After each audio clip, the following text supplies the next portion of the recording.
Hello दोस्तों, स्वागत है आप सभी का इंश्योर एजुकेशन में। मैं हूं आपकी career counsellor Mumtaz.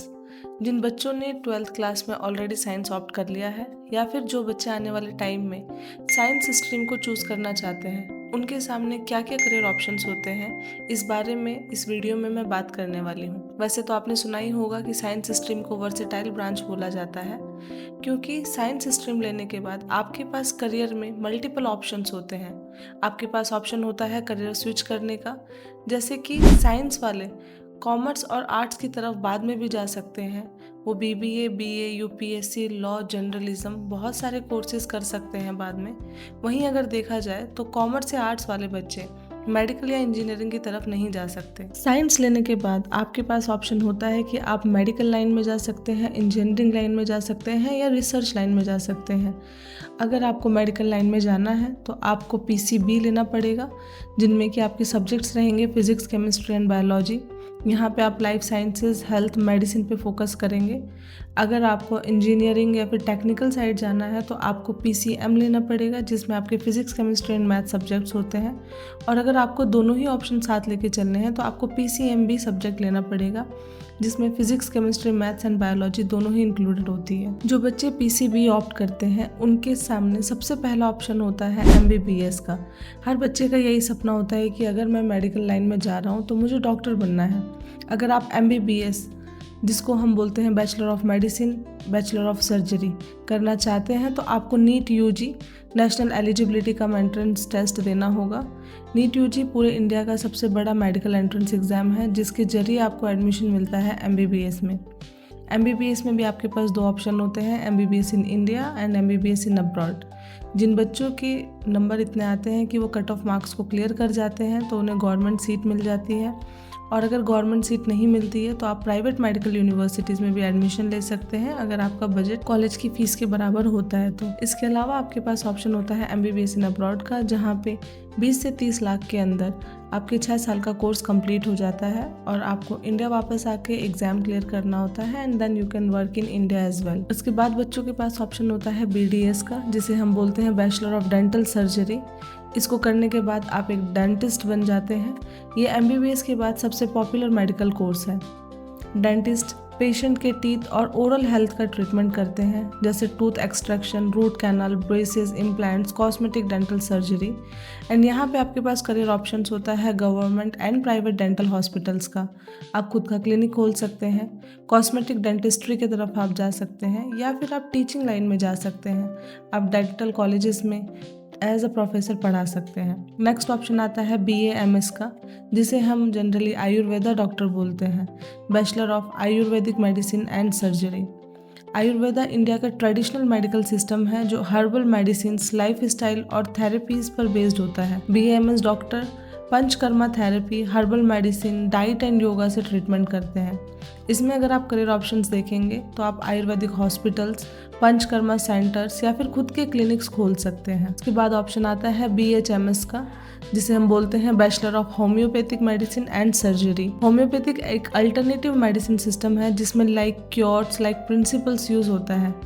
Medicine plants, minerals और नेचुरल सोर्सेज से बनते हैं। यहाँ पे आपके पास करियर ऑप्शंस होता है कि आप खुद का होम्योपैथिक क्लिनिक खोल सकते हैं, आप गवर्नमेंट डिस्पेंसरीज में अपना करियर देख सकते हैं, रिसर्च में आप जा सकते हैं, टीचिंग लाइन में आप जा सकते हैं, या फिर आप फार्मा कंपनी खोल सकते हैं होम्यो मेडिसिन की। इसके बाद ऑप्शन होता है BUMS का, जिसे हम बोलते हैं बैचलर्स ऑफ यूनानी मेडिसिन एंड सर्जरी। यूनानी मेडिसिन एक ग्रीक अरब ओरिजिन सिस्टम है जो इंडिया में बहुत ज़्यादा पॉपुलर है। इसमें हर्बल मेडिसिन, डाइट थेरेपी और रेजिमेंटल थेरेपी जैसे कि कपिंग, मसाज, डिटॉक्स यूज होता है। इसमें करियर ऑप्शंस आपके सामने ये होते हैं कि आप यूनानी हॉस्पिटल्स में जॉब कर सकते हैं, आप गवर्नमेंट हेल्थ सेंटर्स में जा सकते हैं, आप खुद की प्रैक्टिस कर सकते हैं, खुद का क्लिनिक खोल सकते हैं, या फिर आप यूनानी मेडिसिन में रिसर्च में आगे करियर ऑप्शंस देख सकते हैं। नेक्स्ट ऑप्शन आता है BSMS का, जिसे हम बोलते हैं बैचलर ऑफ सिद्धा मेडिसिन एंड सर्जरी। सिद्धा एक south Indian traditional medicine system है। इसमें हर्ब्स, मिनरल्स और लाइफस्टाइल मैनेजमेंट के थ्रू ट्रीटमेंट होता है।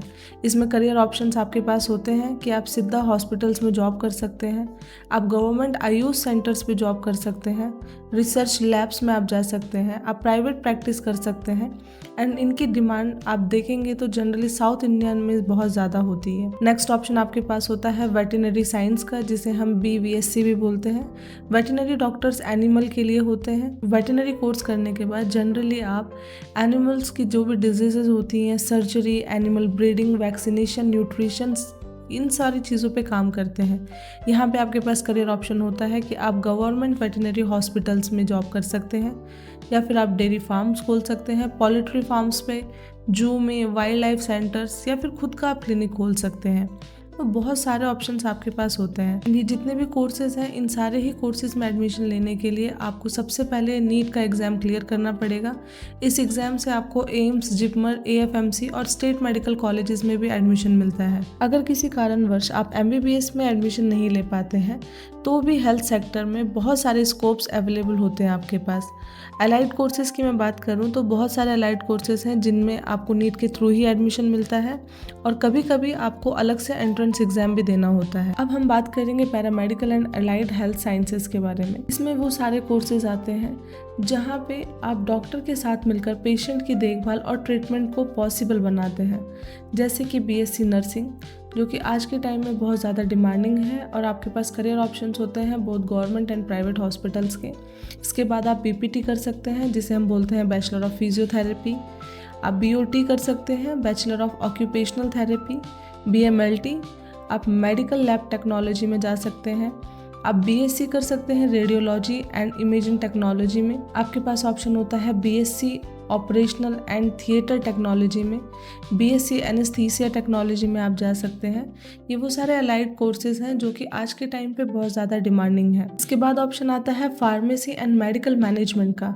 इसमें आप सीखते हैं कि दवाइयाँ कैसे बनती हैं, उनका सही डोज क्या होता है, साइड इफ़ेक्ट कैसे मैनेज होते हैं, एंड न्यू मेडिसिन पर रिसर्च कैसे की जाती है।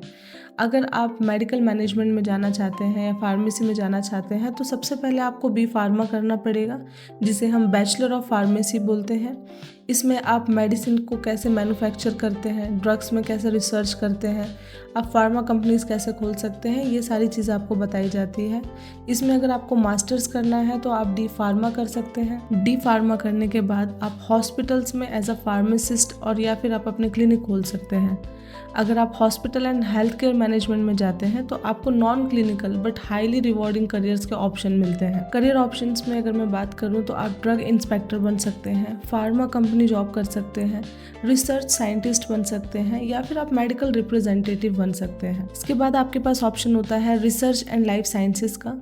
ये कोर्स खेती बाड़ी, फसल उत्पादन, पशुपालन, खाद्य उत्पादन और मॉडर्न फार्मिंग टेक्नोलॉजी से जुड़े होते हैं। इसका मकसद है खेती को वैज्ञानिक और सस्टेनेबल बनाना ताकि फूड सिक्योरिटी बने रहे। रिसर्च एंड लाइफ साइंसेज के अंदर आप BSc बायोटेक्नोलॉजी कर सकते हैं, BSc माइक्रोबायोलॉजी कर सकते हैं, BSc इन बायोकेमिस्ट्री कर सकते हैं, BSc इन जेनेटिक्स कर सकते हैं, BSc in food and nutrition में आप जा सकते हैं। इन सभी कोर्सेज को करने के बाद आपके पास करियर ऑप्शंस बहुत सारे होते हैं। आप रिसर्च इंस्टीट्यूट्स में जा सकते हैं, फार्मा कंपनीज में आप जा सकते हैं, फूड इंडस्ट्री में जा सकते हैं, या फिर आप गवर्नमेंट रिसर्च लैब्स में काम कर सकते हैं। जिन बच्चों को फॉरेंसिक साइंस में इंटरेस्ट है उनके लिए कोर्स होता है BSc फॉरेंसिक साइंस का, जो कि 3 साल का कोर्स होता है। इसके अलावा आप डिप्लोमा कर सकते हैं in forensic science and criminology, जो कि 1 से 2 साल का कोर्स होता है।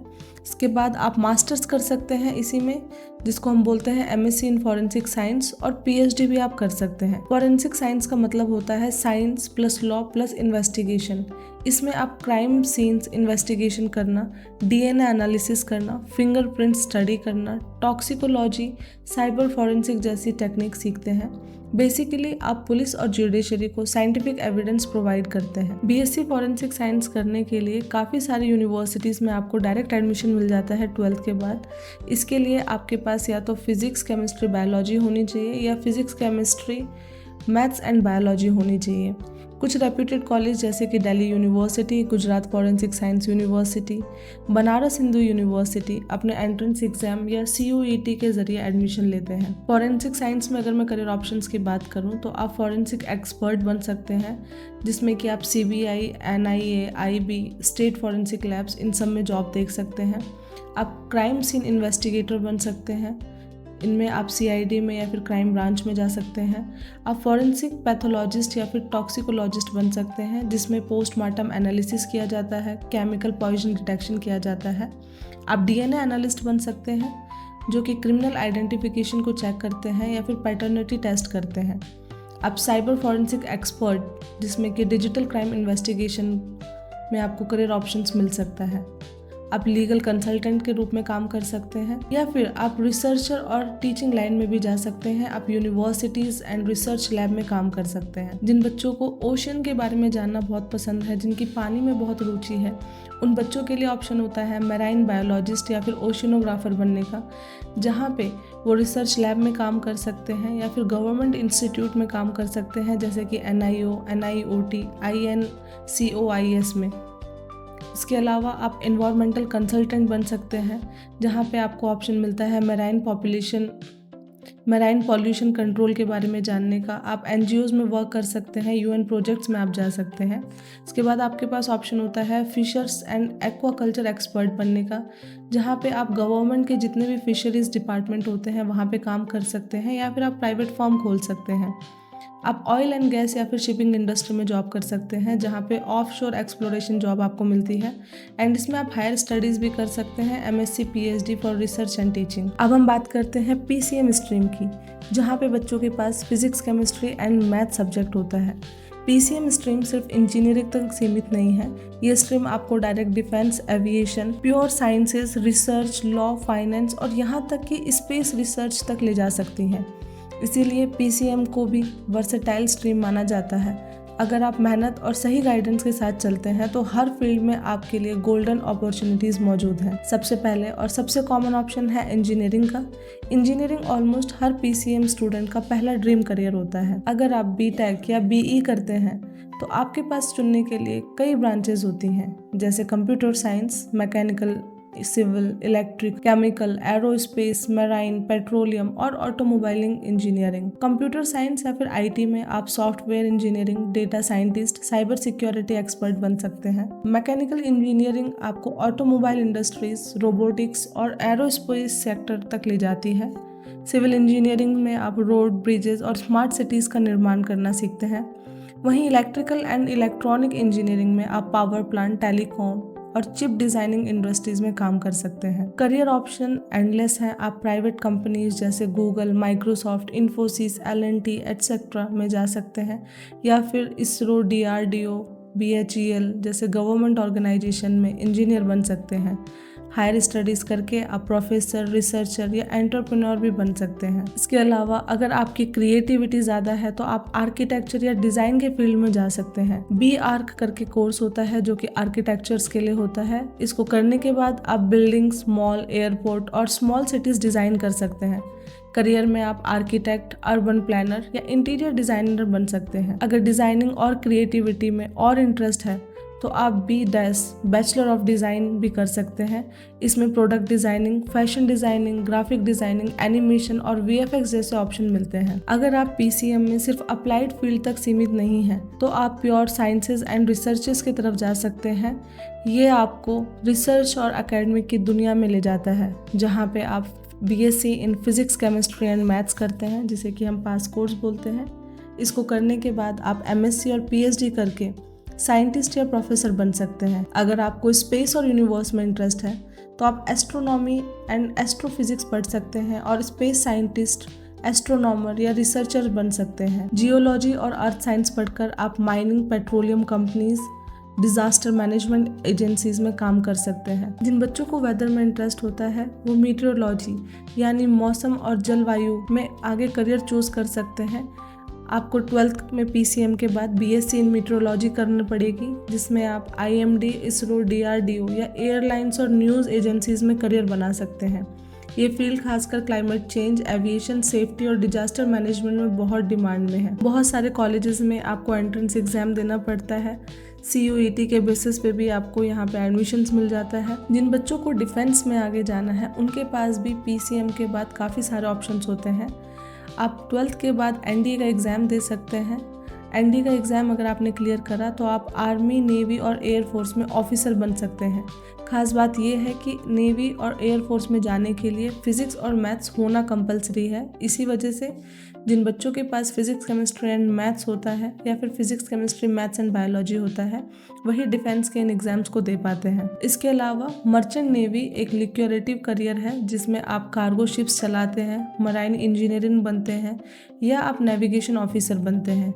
यहाँ पे आपको सैलरी भी बहुत हाई मिलती है और इंटरनेशनल ट्रैवल का मौका भी मिलता है। अगर आपका एविएशन में इंटरेस्ट है तो आप इंडियन एयरफोर्स में टेक्निकल ब्रांच में जा सकते हैं या एरोस्पेस इंजीनियरिंग करके इसरो और HAL जैसे ऑर्गेनाइजेशन में एयरक्राफ्ट और सैटेलाइट्स डिज़ाइन कर सकते हैं। आज की दुनिया में कुछ ऐसे करियर भी हैं जो फ्यूचर में बहुत डिमांड में होंगे और PCM स्टूडेंट्स इनके लिए सबसे ज़्यादा सूटेबल होंगे, जैसे कि रोबोटिक्स एंड ऑटोमेशन, जहाँ पे आप रोबोटिक्स इंजीनियर बनेंगे या फिर आप ऑटोमेशन स्पेशलिस्ट बन सकते हैं। क्वांटम कंप्यूटिंग, जहाँ पे आप research scientist and quantum developer बन सकते हैं। स्पेस टेक्नोलॉजी एंड एरोनॉटिक्स, वहाँ पे आप एरोस्पेस इंजीनियरिंग या फिर आप एस्ट्रोनॉट बन सकते हैं। इसके अलावा AI, data science and business analysis का आपके पास ऑप्शन होता है। ये वो सारे करियर ऑप्शंस हैं जो आने वाले टाइम में बहुत ज़्यादा डिमांडिंग होने वाले हैं। आप 12th करने के बाद जो भी ग्रेजुएशन करेंगे उसके बाद आपके पास ऑप्शन होता है कि आप सिविल सर्विसेज में जा सकते हैं। सिविल सर्विसेज के जरिए आप IAS, IPS, IFS बन सकते हैं या फिर आप IES का एग्ज़ाम दे सकते हैं जिसे हम बोलते हैं इंडियन इंजीनियरिंग सर्विसेज, जिसको देने के बाद आप गवर्नमेंट इंजीनियरिंग डिपार्टमेंट में ऑफिसर बन सकते हैं। आप बैंकिंग, SSC, रेलवे जैसे एग्ज़ाम्स भी दे सकते हैं एंड साथ ही में आप रिसर्च एंड PSU जॉब्स के लिए भी एग्ज़ाम दे सकते हैं, जैसे कि गेट, जैम और CSIR, नेट एग्ज़ाम। इन सभी एग्ज़ाम्स के थ्रू आपको गवर्नमेंट सर्विसेज में काम करने का मौका मिलता है। इसीलिए हमेशा बोला जाता है science is not just about marks, it's about creating impact in real life. अगर आप साइंस चूज करते हैं तो साइंस चूज करने के बाद आपको मल्टीपल ऑप्शंस मिलते हैं, बट करियर चुनते समय आप 3 चीज़ों का ध्यान रखें कि आपका उस करियर में इंटरेस्ट होना चाहिए, एप्टीट्यूड होना चाहिए एंड फ्यूचर स्कोप आपके लिए वहाँ पे होने चाहिए। इस वीडियो में हमने कोशिश करी है सारे ऑप्शंस को कवर अप करने की एंड आने वाले टाइम में हर एक टॉपिक का आपको इंडिविजुअल वीडियो मिलने वाला है। अगर आप भी आने वाले टाइम में 12th क्लास में साइंस चूज़ करना चाह रहे हैं या फिर कोई भी ऐसे आपके रिलेटिव हैं जो कि साइंस चूज़ करना चाहते हैं तो ये वीडियो उन तक पहुंचाएं ताकि उनके सामने करियर ऑप्शंस को लेके एक क्लैरिटी मिल सके। जितने भी ऐसे बच्चे हैं जिन्हें डाउट होता है करियर को लेकर या फिर वो काउंसलिंग में किसी चीज़ को लेके परेशान है, तो आप हमारी ऑफिशियल वेबसाइट www.inshoreeducation.com पर जाके अपने सारे डाउट्स क्लियर कर सकते हैं। और साथ ही साथ जिन बच्चों को अभी भी डाउट है कि उन्हें क्या करियर चूज़ करना चाहिए, तो आप कमेंट सेक्शन में बता सकते हैं कि आपका क्या इंटरेस्ट है, आप किस करियर लाइन में जाना चाहते हैं। और अगर आपको मुझसे बात करनी है तो जो नंबर स्क्रीन पर आ रहा है, you can contact on that number and I will try to give you response as soon as possible. Thank you for watching my video.